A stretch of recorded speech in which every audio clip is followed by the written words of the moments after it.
So yung di ba itong binabasa natin sa Matthew 1, ako ang napasok kanina sa akin habang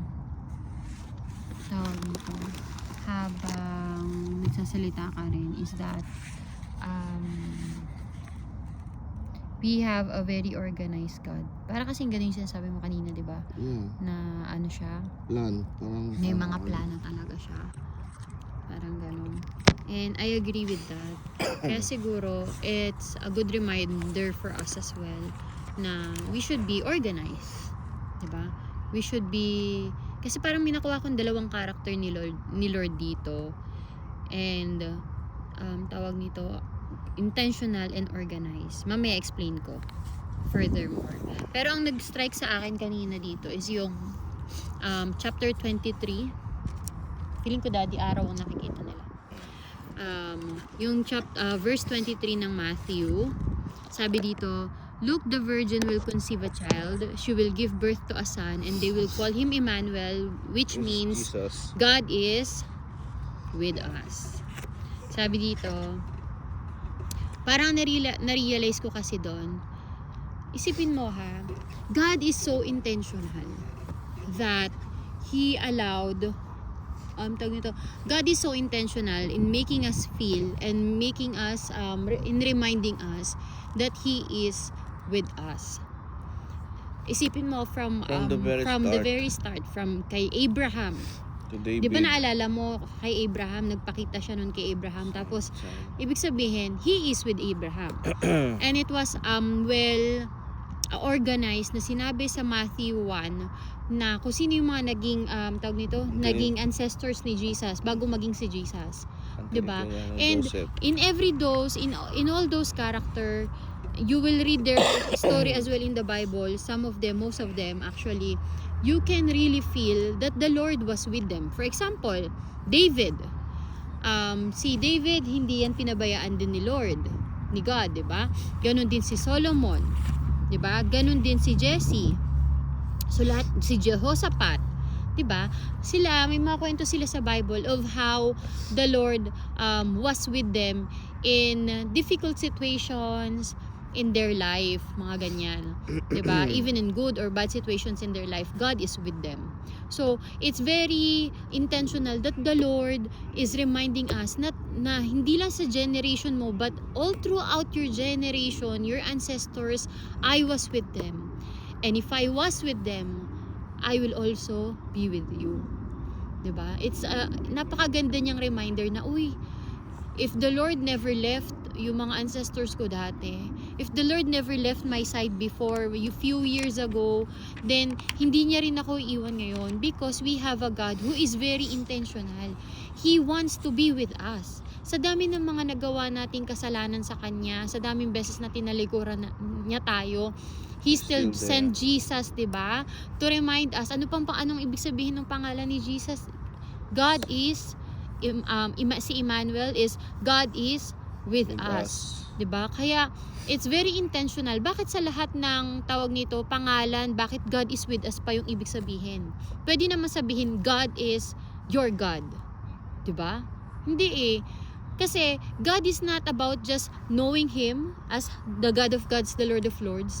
Pero, He wants us, He is more of towards our feeling. Na, He wants us to feel na God is with you. Your God is with you. I am with you. 'Di ba? Napaka-intentional niyang sinasabi 'yon. And alam mo, knowing God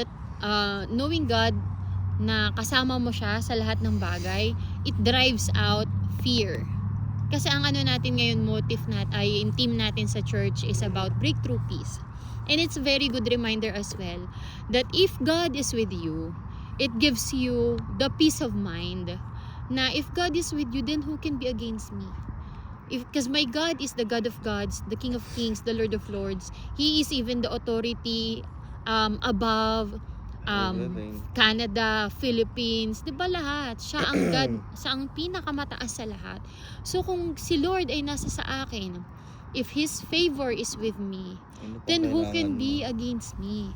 'Di ba? If the Lord can save me from from death because of my sin, then what else can he not save me from? 'Di ba? So, knowing Jesus, knowing Emmanuel, and receiving Emmanuel in your life reminds us that God is with us. That He is with you. That you don't have to be fearful because God is with you. Tingnan mo si Joseph. Ano sinabi doon? He is afraid. Kasi Namuntis siya. pakakasalan niya si Mary na hindi naman siya ang nakabuntis. Yeah. Culture-wise, hindi yun tama para sa kanya. Value-wise, hindi rin yun tama sa kanya. Pero, ang ano-ano sinabi ng angel, do not be afraid. Because this is a part of God's plan. 'Di ba? And, yung reassurance na yun, na ang ipapangalan mo sa magiging anak is Emmanuel, God is with us.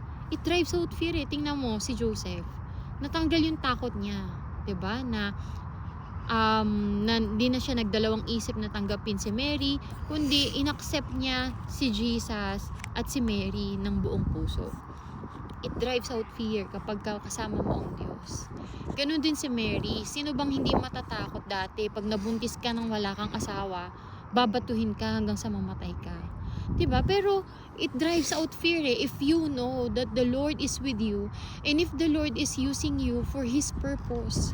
Kasi if the Lord is using you for His purpose, tatanggalin niya lahat ng taong pwedeng manakit sa'yo. Tatanggalin niya lahat ng taong pwedeng magbigay sa'yo ng trouble. Alam mo yun? Kasi ganun ka niya kamahal, ganun ka rin niya ino-honor, ganun ka rin niya gino-glorify sa mga bagay na ginagawa mo para sa Kanya. And that happens to Mary and Joseph many times. Alam mo naman yung kwento nila, 'di ba, na parang nung nalaman na pinanganak na si Jesus is hinabol sila nung hari para papatayin si Jesus, pero nasave sila doon. 'Di ba? Even yung parang ng mga tao na nabuntis si Mary, hindi rin sila na doon. Hindi sila nasaktan kasi the Lord is protecting them. That's why it's very important that we remind ourselves that if we receive Jesus Christ, God is with us. And if God is with us, who can be against us? And that ultimate truth will give us peace in every day of our life. Kung ano man ang pinagdadaanan natin, ano man yung trial na meron tayo ngayon, it's a very good reminder that God is very intentional in reminding us na He is with us to the extent na ang pinangalan niya pa sa anak niya is Emmanuel. So that every time you will remember Jesus, you will remember that God is with you. Diba? So yun lang.